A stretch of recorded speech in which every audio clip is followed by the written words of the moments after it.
Di sini Imam Nawawi rahimahullah firman Allah Subhanahu wa taala, "Ud'u ila sabili rabbika bil hikmati wal mau'izatil hasanah." Ajaklah manusia menuju jalan Allah Subhanahu wa taala dengan hikmah dan nasihat yang baik.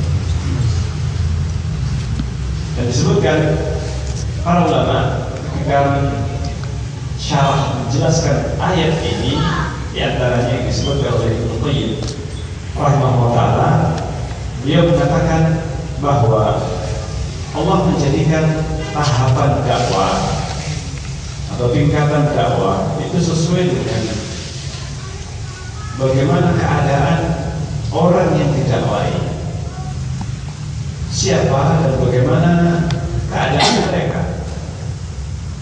Orang yang sudah menerima, orang yang sudah haus dengan ilmu, orang yang sudah faham dan butuh dengan ilmu, maka diberi hikmah. Hikmah itu artinya dasar dari hadis Rasulullah, ayat Al-Quran. Nah, ini cukup bagi orang yang memang haus dengan ilmu, orang yang ingin betul-betul mendapatkan ilmu. Dia datang untuk mencari nasihat atau untuk mencari ilmu tersebut. Maka disampaikan, diajarkan kebenaran, hikmah. Dan hikmah ini mencakup Al-Quran, Sunnah. Sehingga ini tahapan yang paling mudah. Artinya tahapan mengajak orang itu yang paling gampang. Kalau orang itu sudah mau menerima nasihat, sudah paham dengan agama ini dan butuh tambahan, maka tinggal menyampaikan saja hikmah. Hikmah itu maksudnya adalah ilmu. Ilmu disampaikan cukup Al-Quran, Sunnah. Ini maka sudah selesai. Sampaikan dalil, ayat Al-Quran, hadis Rasulullah, maknanya, penjelasannya. Orang yang memang mencari ilmu, menuntut ilmu, dia akan mengamalkannya dan menerapkannya. Ketika dia sudah mengetahuinya, tidak perlu untuk ditegur, diberikan perintah larangan yang harus dikasih ancaman, hukuman dan sebagainya. Tidak perlu. Cukup diberi apa? Diberi dalil, diberi dasar, ayatnya demikian, hadisnya demikian. Insya Allah apa? Orangnya akan menerima secara langsung tanpa harus susah payah.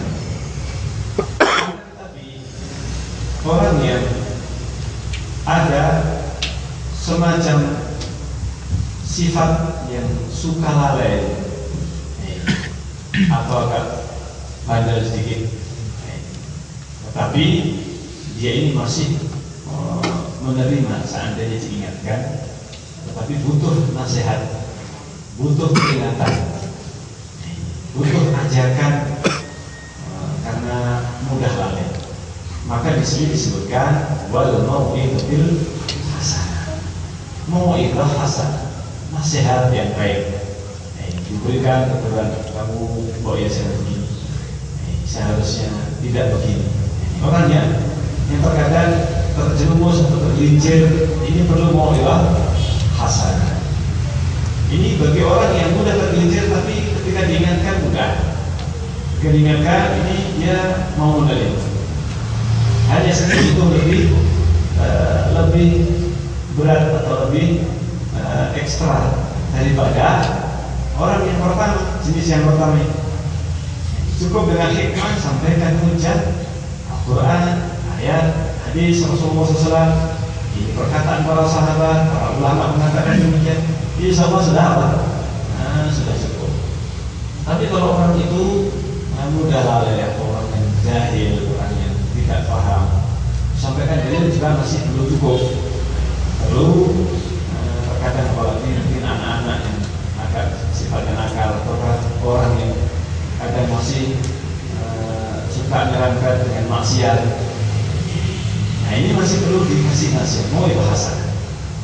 Tetapi yang ketiga, jenis orang yang sukanya apa? Menentang. Atau orang yang tidak mudah menerima kebenaran, bahkan sukanya berdebat, sukanya melawan, menentang. Maka orang yang seperti ini perlu diajak dengan cara yang lebih baik. Membutuhkan orang dai atau orang yang mengajak mereka ini yang memiliki ilmu yang lebih, memiliki ilmu dan memiliki kemapanan dalam ilmu. Karena bisa jadi orang yang jenis ketiga ini orang yang dia mungkin mempunyai syubhat itu kerancuan berpikir, dan dia mungkin sudah membaca atau mengetahui dalil, tapi pemahaman yang keliru, pemahaman yang salah, dan suka melawan. Maka ini perlu cara yang ketiga, wajadilhu billati hiya ahsan. Berdebatlah mereka dengan cara yang billati hiya ahsan, dengan cara yang harus lebih baik. Kalau yang sebelumnya hasanah, nasihat yang baik. Yang ketiga billati hiya ahsan, dengan cara yang jauh butuh lebih apa? Lebih siap. Kesiapan orang yang ketiga ini untuk menghadapi kelompok ketiga ini membutuhkan ilmu, membutuhkan kesabaran yang lebih, kesabaran dan ketelatenan. Karena biasanya orang yang berdebat atau orang yang jidal, yang melawan, ini bisa memancing emosi, kemarahan. Kalau seorang dai sifatnya emosional, jangan memakai yang ketiga. Cukup yang kedua, orangnya nggak bisa, sudah. Orangnya suka debat, nggak perlu dilayani. Karena apa? Bisa jadi orang yang dia punya ilmu, dia bisa menyampaikan mau'izah hasanah, nasihat. Tapi ketika di debat, dia tidak bisa menahan emosi atau membantah. Orang yang mengajak debat tersebut bisa jadi malah kalah, padahal sebenarnya dia benar. Tapi karena kemampuannya berbicara atau berdebat kurang, bisa jadi orang itu malah tambah kalah, padahal dia benar.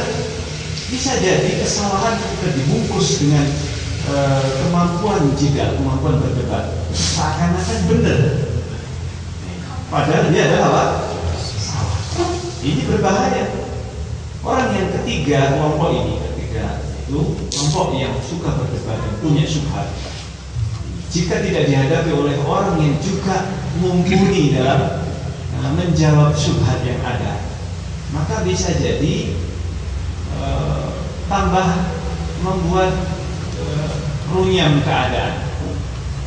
Apabila cuman sendirian saja orang yang ketiga ini, hanya orang yang berdebat saja, dua orang berdebat, tidak kelihatan orang lain, ini masih mending, artinya tidak menimbulkan syubhat atau kerancuan yang banyak di kalangan orang lain, orang awam. Tapi kalau dilihat orang lain yang tidak paham mana yang benar, mana yang salah, awam, kaum muslimin yang kebanyakan awam, mereka hanya melihat lah bulan menang, berarti benar. Padahal dia menangnya karena pandai berdebat atau pandai tidak pandai berbicara dan berkelit. Karena ternyata ilmu berkelit pun dipelajari dalam pelajaran debat. Ada pelajaran debat. Nah, ini dipelajari pelajaran berdebat atau berdiskusi supaya menang. Bukan untuk mencari kebenaran, supaya apa? Menang. Bagaimana cara memenangkan perdebatan? Ini dipelajari. Ini dipelajari. Sehingga apa? Orang itu bukan berpikirnya bagaimana dia mencari kebenaran yang dia miliki atau yang dia inginkan, diharapkan. Tapi dia berpikir bagaimana cara saya memenangkan dan cara saya menyampaikan dan mengalahkan orang dengan pendapat saya ini.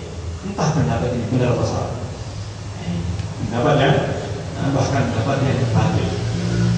Nah ini bahayanya sifat orang yang ketiga ini harus dihadapi oleh betul-betul orang yang memiliki ilmu yang mumpuni. Karena itu Allah berfirman, wajadilhu billati hiya ahsan. Berjidallah dengan cara yang lebih apa? Lebih baik. Makanya apabila kita ini masih belum memiliki ilmu atau yang mumpuni, menghindari perdebatan. Karena terkadang orang yang memiliki ilmu, dia ini memiliki sifat mudah terpancing emosi. Bisa jadi ilmunya hilang pada saat itu. Dia lupa karena tertutupi oleh apa? Terpancing dengan emosi. Dan memang sengaja ini digunakan cara-cara untuk mengalahkan perdebatan harus dengan tenang, harus dengan ketenangan, keteladanan, sabar, bagaimana berkelit itu belajar. Orang yang mempelajari berdebat, dia bisa jadi mengalahkan orang yang sebenarnya ilmunya lebih tinggi daripada dia. Nah, ini makanya para ulama mayoritas bahkan para sahabat mereka menghindari perdebatan. Tarkul mira walau kanu hebat. Kalau dalam urusan duniawi ini diutamakan seseorang itu meninggalkan perdebatan meskipun dia benar. Dalam urusan apa? Dalam urusan agama ditinggalkan. Kalau seandainya dia itu tidak bisa menghadapi atau sulit menghadapi. Makanya para ulama tidak ada yang ngajak debat atau melayani perdebatan. Kalau ada orang yang memiliki pemikiran yang sesat, padahal ini para ulama, Imam Ahmad bin Hanbal, Imam Ahmad ilmunya tidak diragukan, tetapi dalam masalah perdebatan tinggalkan, tidak melayani perdebatan, tidak melayani. Imam Syafi'i apabila yang berdiskusi dengan Imam Syafi'i berdebat, orang yang berilmu, Imam Syafi'i melayani. Imam Syafi'i melayaninya. Karena orang yang memiliki ilmu, memiliki wara, dia bukan dalam rangka untuk mengalahkan. Maka Imam Syafi'i diskusi. Berdebat ini dalam rangka untuk mencari kebenaran. Maka Imam Syafi'i melatihnya, atau bahkan banyak melakukan diskusi dengan para ulama yang juga mereka adalah para ulama madhab. Misalkan madhab Abu Hanifah, Imam Syafi'i kadang berdiskusi dengan lain madhab. Kadang Imam Syafi'i yang lebih banyak memenangkan perdebatan itu atau diskusi madhab itu. Subhanallah, ini Imam Syafi'i rahimahullah dengan ilmunya beliau bisa melayani. Tapi kalau orang jahil, Imam Syafi'i kalah, mengaku kalah, nggak mampu melayani orang yang apa? Jahil dalam perdebatan. Karena orang yang jahil dalam perdebatan yang penting menang, bukan mencari kebenaran, tapi mencari apa? Menang, mencari menang. Karena itu Imam Syafi'i mengatakan, kalau saya berdebat atau berdiskusi dengan orang yang alim, saya bisa mengalahkannya. Saya mampu apa? Mengalahkan orang yang alim. Ilmunya Imam Syafi'i. Tapi kalau saya berhadapan dengan orang yang jahil, saya kalah. Karena orang yang jahil dia melakukan apa saja yang benar. Sementara Imam Syafi'i tidaklah menggunakan segala cara untuk menang. Karena yang dicari adalah kebenaran atau menyampaikan kebenaran. Sementara orang yang jahil ketika disampaikan kebenaran, hujah, dalil, orang yang jahil tidak bisa menerima dalil. Diajak berpikir untuk sesuai dengan dalil tidak bisa. Kadang bukan menggunakan otaknya, tapi menggunakan apa? Ototnya dan okolnya itu. Bukan akalnya tapi apa? Okolnya. Nah ini kebanyakan. Makanya kalau kita melihat ini orang jahil berdebat dalam masalah agama, dan tinggalkan, tidak perlu kita ada. Kalau orang bertanya, dijawab. Kalau debat sudah, ini kamu pengen belajar apa namanya, ilmunya bagaimana. Kalau seandainya kemudian sukanya berdebat dan seterusnya, maka sudah tinggalkan.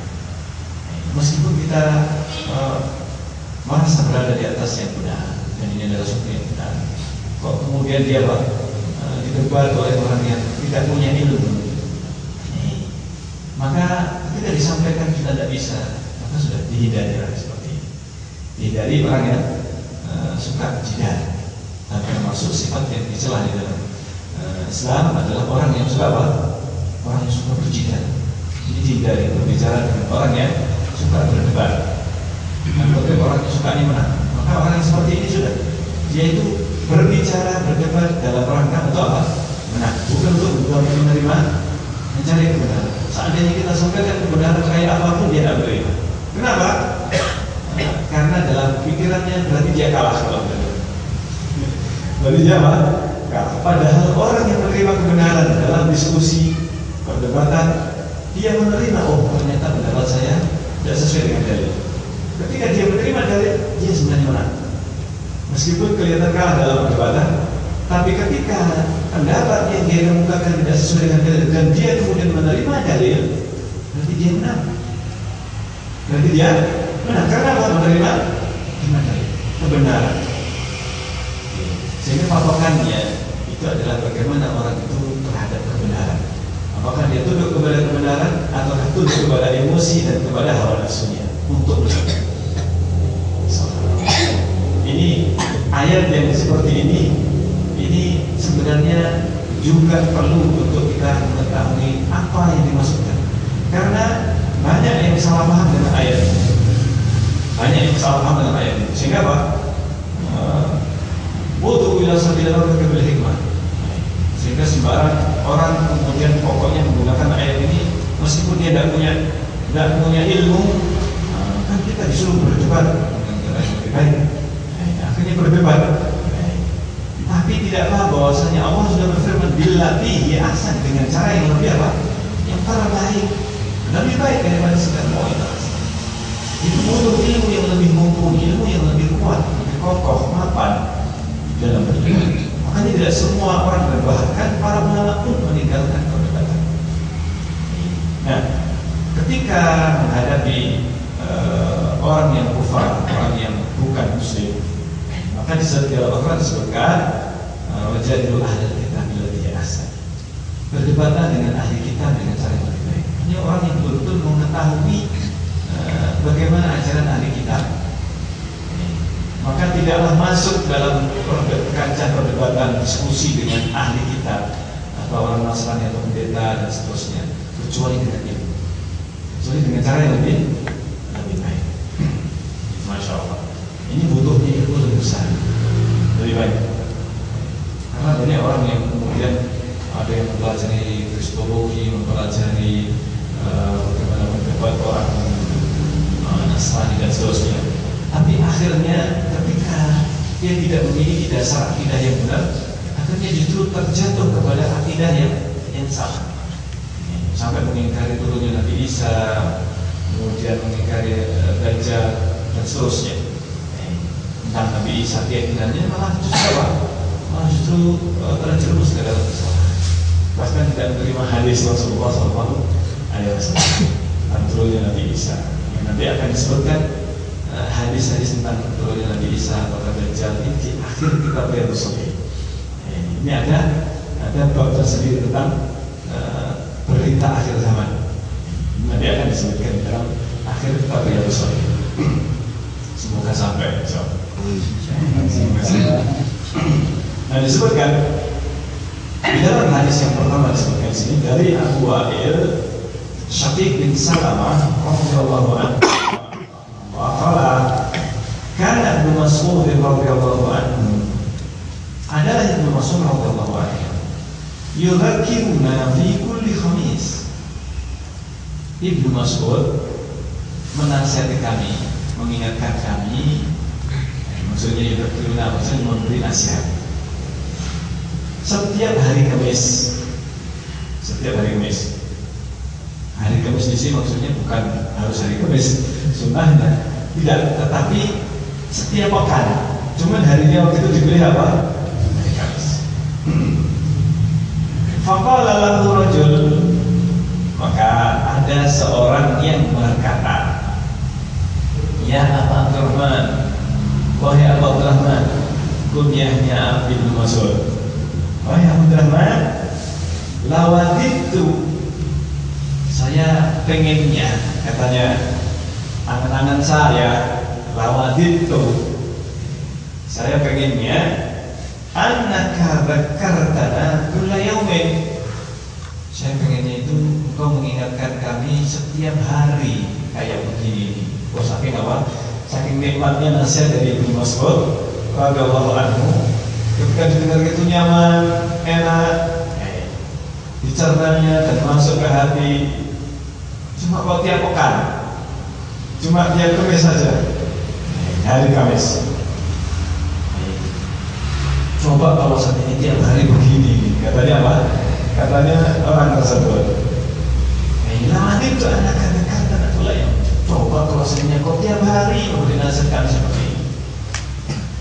Faqala, maka Ibnu Mas'ud menjawab, ama innahu, ketahuilah sesungguhnya yang na'uni min dhalik, yang menghalangiku untuk melakukan hal itu tiap hari, maksudnya memberi nasihat. Apa yang menghalangi saya untuk tidak melakukan tiap hari kasih nasihat? Padahal Ibnu Mas'ud tiap hari ya sholat di situ. Tiap hari sholat, bahkan 5 kali bertemu. Tapi kenapa cuma hari Kamis saja tiap pekan? Yang menghalangi saya itu karena saya tidak suka an umillakum, membuat kalian bosan, jenuh. Coba kalau tiap hari kajian, meskipun cuma maghrib sampai isya tiap hari, seringnya orang tua bosan. Riyadhus Shalihin misalkan, kalau cuma dibacakan, tapi mungkin apa? Tidak terlalu. Tapi kalau seandainya maghrib sampai isya tiap hari, kemudian itu saja orangnya, meskipun mungkin enak, tapi apa? Bosan, membosankan. Subhanallah. Makanya disebutkan di sini, wa inni atakhawwalukum bil mau'idah, sesungguhnya saya itu atakhawwalukum, saya menjalankan itu cuma tiap pekan ini saja. Tiap pekan saja saya menjalankan, tidak tiap hari. Bahkan apalagi setiap sholat, mau itu dia apa? Berbeda kalau pelajaran ini ada lain maknanya. Tapi kalau nasihat, maka tiap pekan. Kenapa saya itu atakhawwalukum bil mau'idah? Saya hanya tiap pekan saya menjalankan dalam masalah nasihat. Karena Rasulullah, sebagaimana Rasulullah SAW yatakhawwaluna biha, Rasulullah itu menjalankan hanya tiap pekan juga. Juga dari Rasulullah SAW, pada zaman Rasulullah ada para wanita yang mereka mengatakan, ya Rasulullah, kau sering ketemu dengan laki-laki, bapak-bapak itu sering, ibu-ibunya pengen apa? Cemburu. Ya kami juga apa? Ada waktu. Maka akhirnya Rasulullah menetapkan 1 hari dalam sepekan, tiap pekan. Tidak tahu hari apa itu apa? Khusus untuk para wanita. Para wanita maka ada khusus, kajian khusus atau taklim khusus. Rasulullah mendatangi mereka untuk beri nasihat. Ini dasarnya taklim tiap pekan. Dasarnya taklim apa? Tiap pekan itu sebenarnya adalah sunnah Rasulullah. Ada sunnahnya ternyata kajian tiap pekan ini. Kajian tiap pekan ini ada dasarnya di hadis. Itu hadis Bukhari Muslim dari Ibnu Mas'ud radhiyallahu anhu. Ma khafatas sa'amati alaina. Rasulullah itu melakukan hal itu, ya takhawwaluna, menjalankan hanya tiap pekan, tidak tiap hari, apalagi sehari 5 kali, itu khawatir bosan. Khawatir bosan. Kalau kita makan nasi 3 kali sehari tidak bosan kan? Tapi kalau makan nasi tiap hari 3 kali, ini bosan. Ini manusia. Kalau urusan perut ini tidak ada yang bosan. Tapi urusan hati ini kalau terlalu sering, ini malah apa? Bosan. Masya Allah. Padahal ini dibutuhkan oleh seseorang. Nah, Rasulullah SAW melihat keadaan para sahabat. Padahal ini para sahabat. Para sahabat saja yang mereka ini sudah haus dengan ilmu, haus dengan nasihat.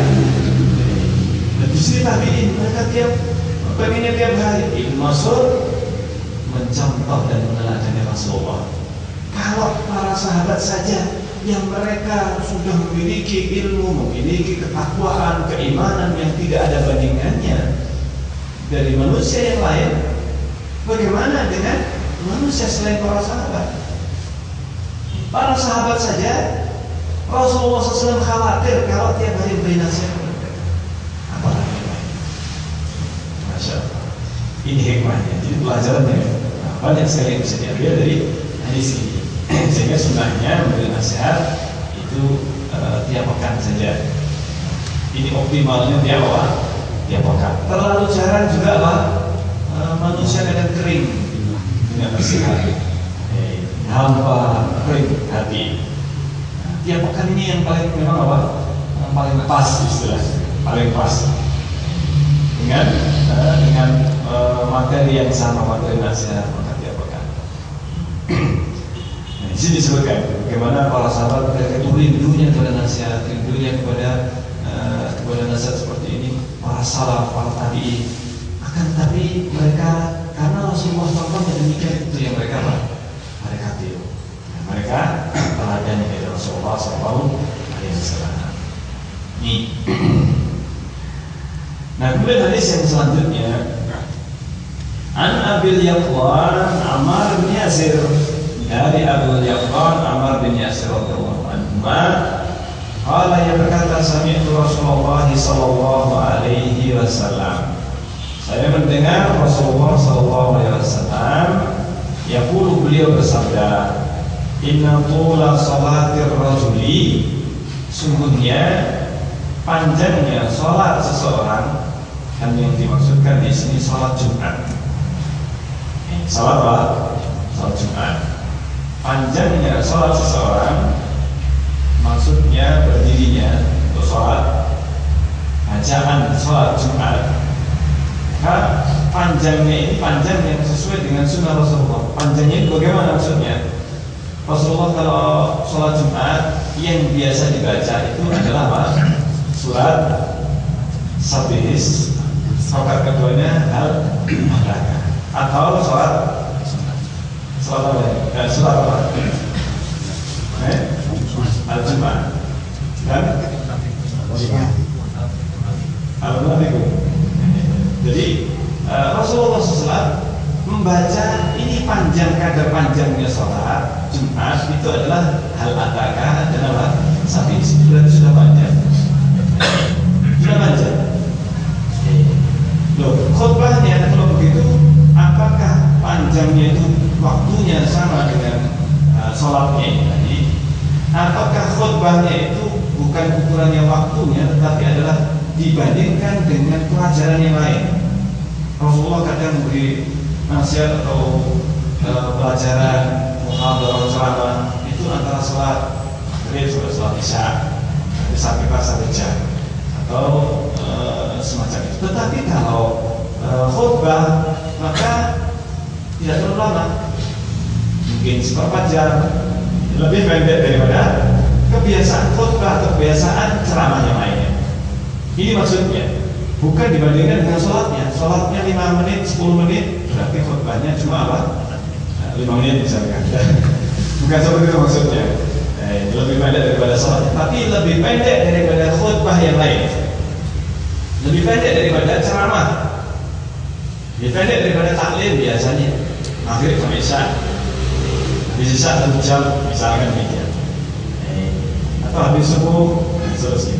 Tetapi kalau khutbah Jumat seperempat jam cukup. Tidak kemudian khutbah Jumat 1 jam. Orangnya sudah apa? Ada yang mau jam. Mulai ini karena jadwal saya terlalu lama. Mumpung saya jadwal saya jadi orang besar ini 1 jam. Subhanallah. Nah ini ada yang Bapak menggunakan kesempatan ini. Mumpung saya berbicara di sini, saya jarang berbicara. Saya mumpung memanfaatkan di sini. Mumpung orang pada kumpul. Bulan depan setelah jadwalnya dia sudah coret. Kenapa? Karena orang tidak akan bosan. Apalagi khutbah Jumat siang hari. Orang sudah ngantuk dan seterusnya kegiatannya. Maka kalau sedikit khutbah Jumat itu sedikit tapi mengena, ini lebih apa? Lebih membuat orang rindu dengan khutbah Jumat. Membuat orang apa? Rindu dengan khutbah Jumat. Masya Allah khutbahnya tadi singkat, pas, padat. Maka apa? Penuh. Isinya ini betul-betul bagus. Hanya menyentuh. Makanya disunatkan, disyariatkan khutbah Jumat itu diingatkan dengan neraka surga, diingatkan dengan hari kiamat, akhirat. Bukan berita mingguan. Khutbah Jumat isinya hasil dari baca Quran tadi pagi, kemudian dibacakan. Ini ada sebagian khotib itu apa? Materinya materi apa? Up to date, materi up to date dan sekedar apa? Komentar terhadap berita yang ada. Ini pentingnya khutbah Jumat itu diingatkan. Sunnahnya adalah memberikan nasihat, diingatkan. Bahkan Rasulullah SAW sampai para sahabat hafal surat Qaf, saking seringnya digunakan materi khutbah. Surat Qaf ini masya Allah, Qaf Al-Quran Al-Majid, wal ajibu an ja'akum minhum qala kafirun hadza syirk. Ini nasihat banyak, diantaranya peringatan tentang akhirat, peringatan tentang kaum-kaum yang sudah dibinasakan oleh Allah Subhanahu Wa Taala sebelumnya. Kisah umat terdahulu yang bagaimana mereka, kisah Nabi Nuh, kisah ini semuanya disebutkan di dalam surat Qaf ini. Seandainya satu ayat dijelaskan, satu kumpulan ayat ini dijelaskan dalam satu khutbah, lanjutkan besoknya lagi, lanjutkan pekan depan. Kalau zaman dulu khutbah itu ya satu saja, Rasulullah SAW. Ketika zaman Abu Bakar, maka Abu Bakar yang jadi apa? Khutbah ya setiap pekan ya, setiap Jumat ya itu saja. Maka berlanjut, masya Allah. Dan ini ada di sebagian masjid.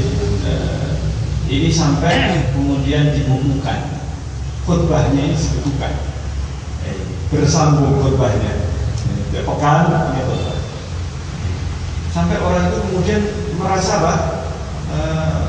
Merasa mengambil manfaat dari khutbah yang ada. Mereka minta kepada khotib ini untuk menyusun.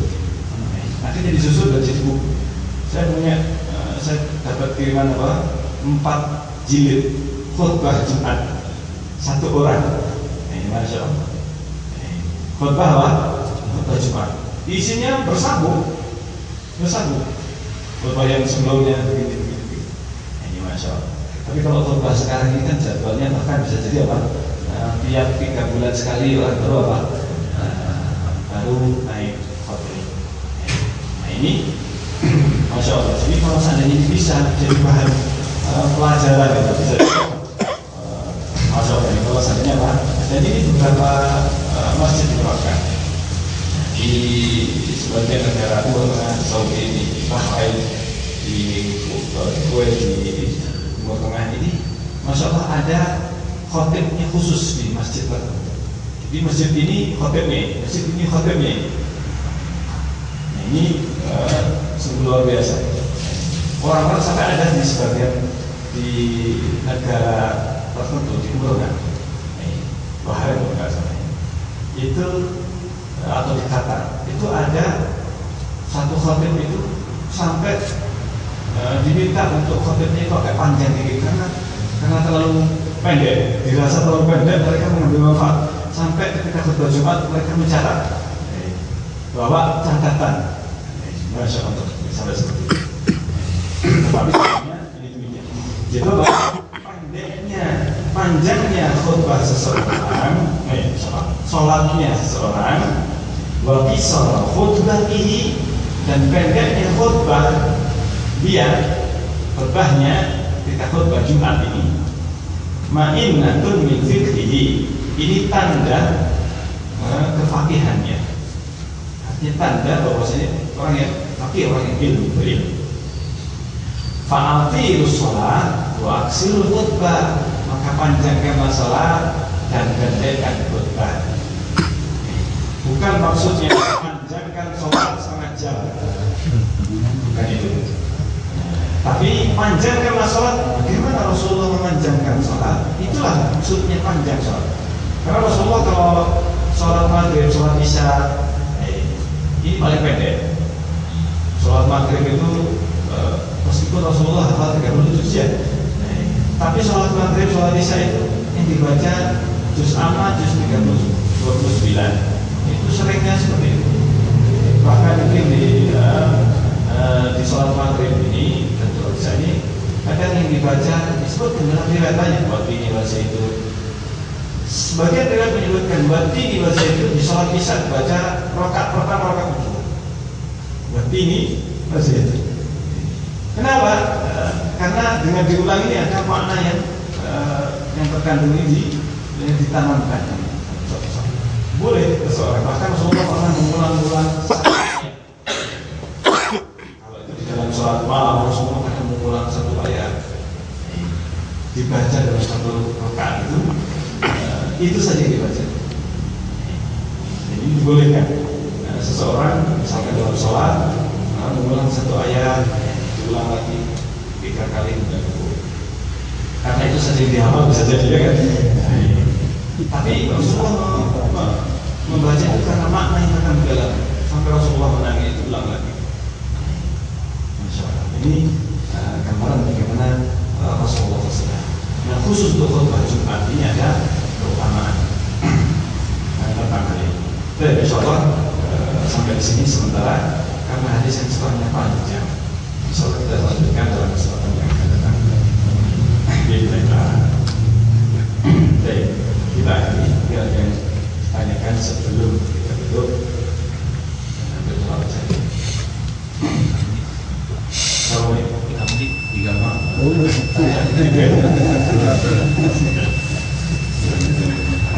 Baik. Selamat.